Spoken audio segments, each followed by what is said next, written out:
My name is Lisa, a 35-year-old part-time worker, living with my husband Mark and our daughter Emma.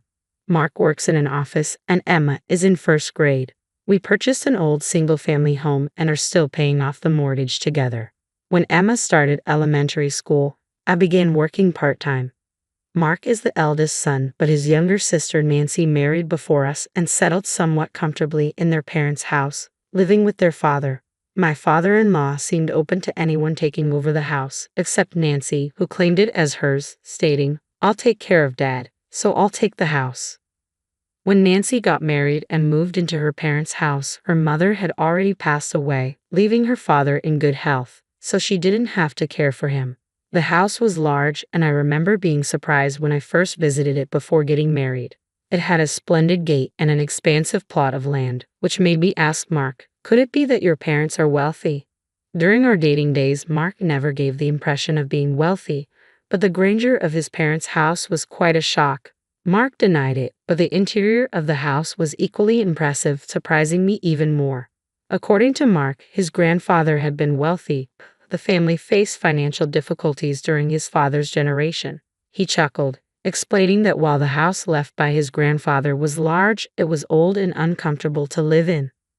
Mark assured me when we got married that since Nancy would take care of their father, I would never have to worry about it. Our plan was to let Nancy inherit the house for taking care of him, so we bought our current house. Even from my father-in-law's perspective, he seemed more comfortable being looked after by his daughter than his daughter-in-law should he become bedridden and need care in the future. However, during visits for Christmas or summer holidays, Nancy often mistreated her father. She treated him as an outcast during meals, and if Mark or I tried to join them, she would angrily assert, "Dad likes to eat alone. Don't you fear." After meals, when I went to my father-in-law's room to talk, he expressed his dissatisfaction with Nancy. "I don't want to live in this house because Nancy gets in the way," he confided. According to him, he always eats separately from Nancy's family and receives fewer side dishes, despite Nancy receiving a decent amount of money for living expenses from his pension. Nancy had promised to take care of her father but doesn't do his laundry or much housework in general. My father-in-law ends up doing most of the cleaning inside the house and takes care of all the gardening himself. Even Nancy's husband and children, who live with them, don't treat my father-in-law with respect. When he once asked Nancy's husband for a ride to the horse race track on his day off, since my father-in-law doesn't drive, he was dismissed rudely. "I'm not your chauffeur. If you want to go to the races, use a taxi. If you have money to waste on horse racing, contribute it to living expenses," Nancy's husband retorted dismissively. My father-in-law tried to brush it off as a light-hearted comment, but he was strongly reprimanded. Nancy's 10-year-old son also behaves disrespectfully, teasing my father-in-law with cheeky remarks like, "Grandpa, stay away, you smell. Don't leave your room," despite it having lived together since birth. It seems my father-in-law has no memory of ever holding him. In contrast, when my daughter visits, he dotes on her, hinting at his loneliness. Hearing such melancholic words, I started feeling sorry for my father-in-law. Every time we visit their house, my husband gets upset, urging Nancy to treat their father better. In response, my sister-in-law angrily retorts at my husband, "I am treating Dad just fine. Are you trying to steal this house from me? I won't let this house go to anyone," my sister-in-law declared defiantly. My husband remarked to me later, "It's scary how obsessed my sister-in-law is with the house." Then, my father-in-law had a fall at home. The house, not equipped for the elderly, caused him to trip over a small step, fracturing his right hand in the process. Thankfully, he sustained no other injuries and didn't require hospitalization. However, the fracture severely limited his ability to use his dominant hand, making everyday tasks challenging. When we visited him, we were shocked to see how frail he had become. Not only could he not use his right hand, but moving around was also difficult. It was evident he needed care. However, my sister-in-law's family completely ignored him and didn't take care of him. While he could manage to get to the bathroom on his own, eating was a struggle. My husband confronted my sister-in-law immediately. "Why don't you look after Dad?" he demanded. But my sister-in-law seemed indifferent. "A broken hand is no big deal. Stop making a fuss. He can walk by himself, and he isn't complaining." She shrugged off the concerns. My father-in-law, accustomed to being neglected, seemed unable to stand up for himself against my sister-in-law. She knew it and took advantage of it. My husband was furious. Isn't it obvious? We should take care of our parents, he argued passionately. Mockingly, my sister-in-law smirked at my husband and said, "The same goes for you, right, Mark? You look after Dad. I don't need an old man with barely any money," she sneered callously. I was enraged by how callous my sister-in-law could be towards her own father. Unable to contain myself, I spoke up. "Fine. We will take care of him. If he stays here, he won't heal properly." My husband seemed to agree. We decided to take my father-in-law and move him out of his house immediately. As we packed up his belongings, my sister-in-law started making demands. "Just because you're taking care of Dad doesn't mean you get the house." It became clear that my sister-in-law cared more about the house than her father. My husband responded dismissively, "Don't worry, I already bought a house. I don't need this one. Do whatever you want with it," my husband declared. My sister-in-law seemed relieved to hear his words.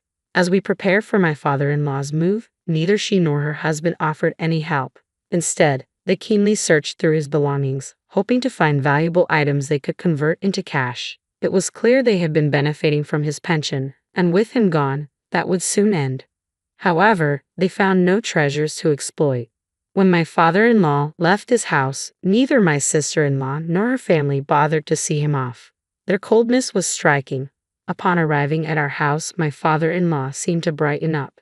He happily played with my daughter, appearing completely different from his time at his own home.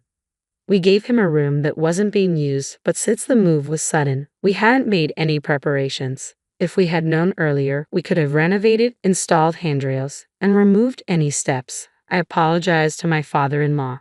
"Sorry, I wasn't quite prepared. I'll install the handrails and make other adjustments soon." To my surprise, my father-in-law seemed equally apologetic. "My apologies too for making you worry," he said. "I wonder if $200 million will be enough to cover my care and look after my horses." I couldn't help but laugh. Is my father-in-law making jokes like this now? I wondered, noticing his newfound cheerfulness since moving into our home. "Horses, you say?" I chuckled, finding it hard to take seriously such a far-fetched idea of horses and $200 million. Playing along with his jests, I replied, "I'm not sure how much it costs to take care of horses, but taking care of you will definitely cost more." His mention of horses puzzled me, seeming typical of someone wealthy. But when I saw his worried expression at my response, I realized he wasn't joking. Does taking care of a person really cost that much? "All I have left is $200 million, he said seriously. In a panic, I reassured him. My earlier comment was just a joke. $200 million is plenty, more than enough, in fact. I immediately sought my husband for clarification on the horse business and the $200 million. He too was puzzled but recalled his grandfather mentioning wealth from land ownership. "Do you remember my granddad being a wealthy man?" he asked me. "Maybe Dad owned horses," he mused. Together, we approached my father-in-law for the full story. It turned out he had owned horses for years, making frequent trips to the racetrack not to bet but to check on his own horses. He had kept this part of his life secret from his family, so my husband and his sister had no idea. With his broken hand, my father-in-law was now seriously considering his future. He feared that revealing his horse ownership and $200 million in assets to his daughter and son-in-law might lead them to demand it. Perhaps my mention of home modifications had sparked this concern, prompting him to confide in me about his situation. Understanding his worries, my husband cheerfully reassured his father, easing his concerns about the future. "I'm not sure how much it costs to take care of horses, but if you've got $200 million, you should be okay. We'll figure out your caregiving expenses, so just leave it to us," my husband reassured my father-in-law confidently. After confirming with the person who had always looked after the horses that there would be no issues, we put the horse issue to rest. Now knowing that my father-in-law was quite wealthy, I began to see him in a slightly different light. I couldn't help but imagine his daughter's regret for kicking him out despite his considerable assets. The thought brought a sense of satisfaction. Since my father-in-law moved in with us, our lives had changed. Balancing my part-time job and caring for him was hectic, but my husband pitched in, and we managed. With him at home, my daughter found a new conversation partner, and he seemed happier. His walking had improved since moving in, and even before we finished the home modifications, he could walk slowly with the help of a cane. Although his broken hand hadn't healed yet, he was practicing eating with his left hand. Back at his previous home, his nephew would complain whenever he left his room, and he hadn't been very active. Whenever he tried to go to the racetrack, his son-in-law would show annoyance. This lack of activity might have led to his muscles weakening, contributing to his fall. On sunny days, he could now go for walks with the help of my daughter. I had been so focused on my father-in-law's recovery that I had completely forgotten about my sister-in-law. However, 3 months after he moved in with us, my sister-in-law called in a panic. "Is Dad there? If he's there, get him on the phone immediately." At that moment, my father-in-law was out for a walk with my husband and daughter. When I informed her of this, she grew even angrier. "You knew, didn't you? You knew that house was rented. That's why you took Dad to cause problems for us."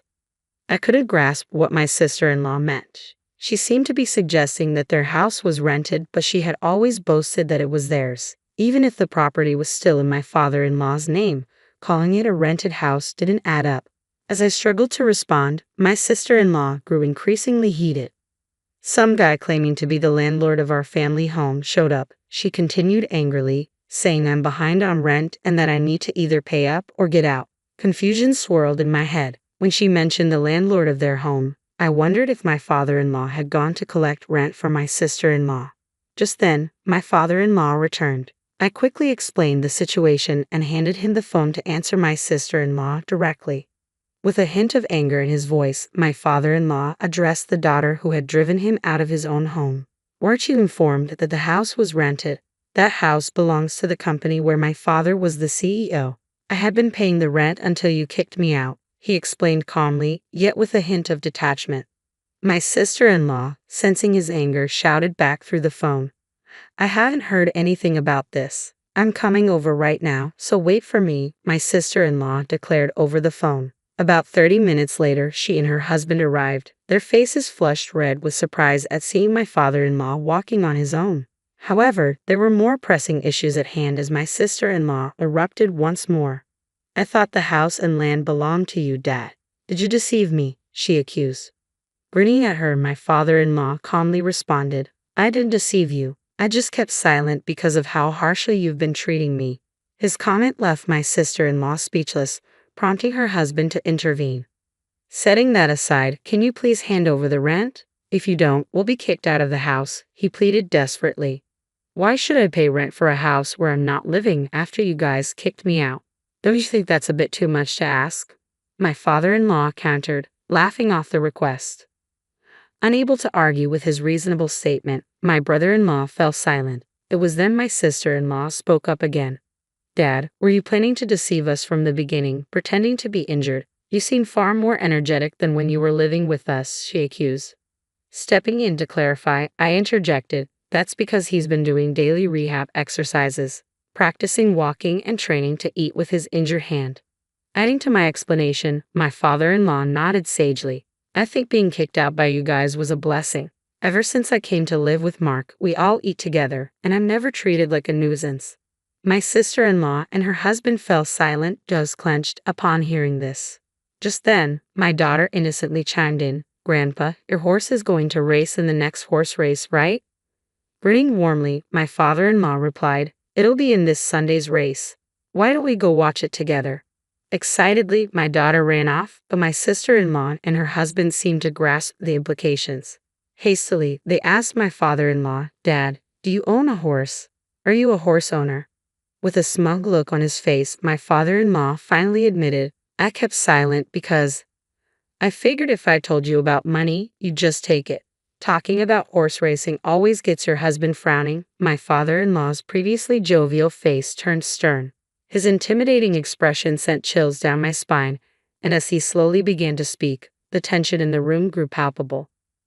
"I no longer consider someone who disrespects her own father as my daughter. I knew you moved in with me for the inheritance." My father-in-law's stern tone caught my sister-in-law off guard, leaving her visibly stunned. Adding the final blow, he declared, "You won't get a single cent of my inheritance." These words seemed to knock the wind out of my sister-in-law. Her husband, who had been supporting her staunchly, suddenly looked defeated. They both slumped their shoulders and left. The rent for my father-in-law's house was a hefty sum far beyond what my sister-in-law and her husband could afford.